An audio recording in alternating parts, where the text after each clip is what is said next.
Hi, this is Kalu once again. Kalu Ikeagwu. Um, wanted to upload another one, talk about another dream that I had.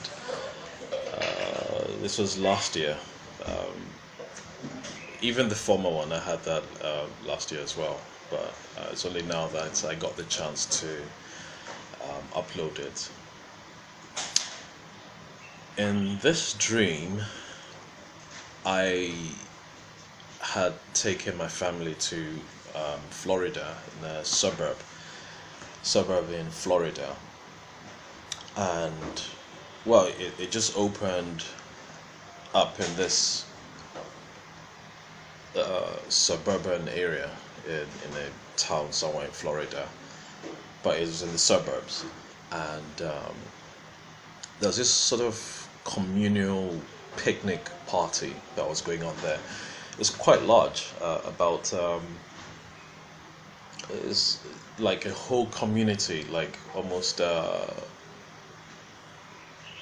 I don't know. It was about 3 blocks wide. Quite a number of people were there, and I think about at least 100 families were there, and everyone was having a good time. Like this sort of bungalows, some houses were bungalows, some were duplexes, as in two-story buildings and stuff.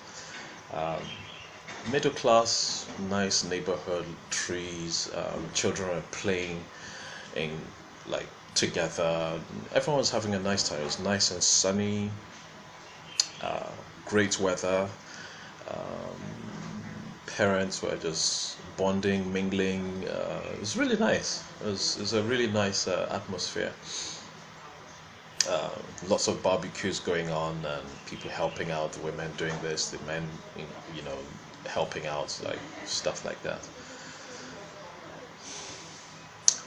And while this was going on, suddenly we saw, almost at the same time, we saw sort of fearful sights in the distance, kind of disturbing. The sight was there were 3 tornadoes coming towards us, but they're still very far off. But the scary thing about them was they were not like the conventional tornadoes that are usually funnel shaped, like very big on top and then the smallest parts on earth. These were like straight pillars, like um, like the Pantheon, like huge pillars. They weren't funnel like, they were just straight down, and each one was, in my estimation, about a mile wide, but there were 3 of them, and they were quite far off. But we could see them; they were so distinct that we could see them, and we knew they were headed towards us. I think they were about 10 miles away, between 5 and 10 miles away. I can't remember what, but they were barreling towards us. And like I said, each one was almost a mile wide. I mean, that was my estimation. And when everyone saw it, everyone took off. I mean, we just ran because we knew it was trouble. So I grabbed my wife and my daughter, and I just grabbed them. And as soon as I turned to flee, this huge building, just, I don't know, I just turned and saw this huge building. It was solid. It was like a fortress. I don't know how to explain it. It was a solid block of concrete. It was almost as if it was hewn out of a mountain. It was solid. I think it was probably about 10 stories high, which is quite unusual because I just explained to you the kind of buildings that were around there. That was a suburb. That building had no business being in that area. So I don't know where it came from. The walls must have been at least 2 feet thick, That's how massive this building was and how strong it was. So, without hesitation, I just ran into the building, and other people went into other places. Some, joined me, my family inside this huge edifice, and so I took my family straight down to the basement where I felt they'll be safe, and well, they should have been very safe there. So I put them in there and locked them up, made sure they were safe. But I was curious. I wanted to see what was going on. So I left them there and ran up to not the ground floor, the first floor. Well, in America, that's second floor. Here in Nigeria, it's the first floor. So I ran up from the basement to past the ground floor up to the first floor, second floor, and then just hid by a window so I could see, because I wanted to see what was going to happen. I'm like, God, I know. I mean, I know I should be in the basement, but I want to see. Let me see. And so I waited by the window, just hiding and looking.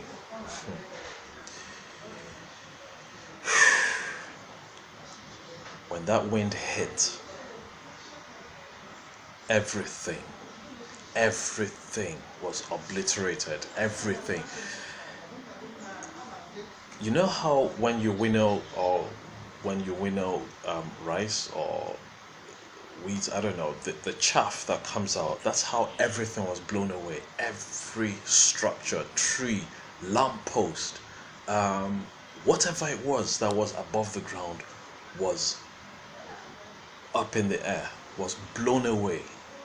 Everything that was above the earth, above the soil, was blown away completely.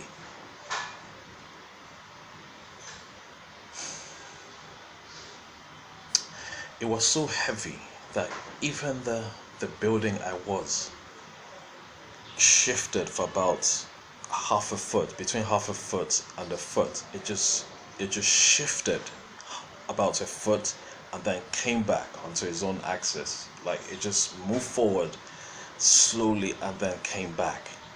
Same way, like if you put a car in park, not the handbrake, if you put it in park and you try to push it, it goes forward a bit and then comes back. That's how the building just moved forward a bit and then came back and rested. And so when we're quite sure that the storm was over, the ones who were inside the building with me, we all came out. Everything was stripped bare. All the trees, all the houses, everything that was stripped up. And then we looked up and we noticed that there were huge planes in the air. Aircraft like Boeing 747s, 737s, Airbuses, the big ones. They were just hovering, not really hovering around. They were as if they were drunken, as if they were drunk. Like they couldn't get their bearings. I think it was just the currents above that was just holding them up. And all of a sudden we knew that all those planes were going to crash. We just knew it. And so we began to pray. Everyone began to pray and pray for the souls inside those planes. We're praying and praying so fervently. And so the planes, all of them started, falling down, but it wasn't heavy like a stone. It was like a feather coming down, and it just came down slowly and fell to the ground and broke up. Like they crashed, but they crashed gently. So the planes were ruined, but everyone in the planes, everyone in them was saved. And then I woke up. The name of the Lord is a strong tower. The righteous run into it and are saved. That dream is encapsulated in this verse. The name of the Lord is a strong tower. If you believe that Jesus Christ died and rose from the dead, that God raised him, then you will run into that strong tower and be saved. You have to. If you don't believe it, you will not be caught up by God and be protected by him in this catastrophe that's coming. Just remember that. The name of the Lord is a strong tower. The righteous run into it and they are saved. Bless you.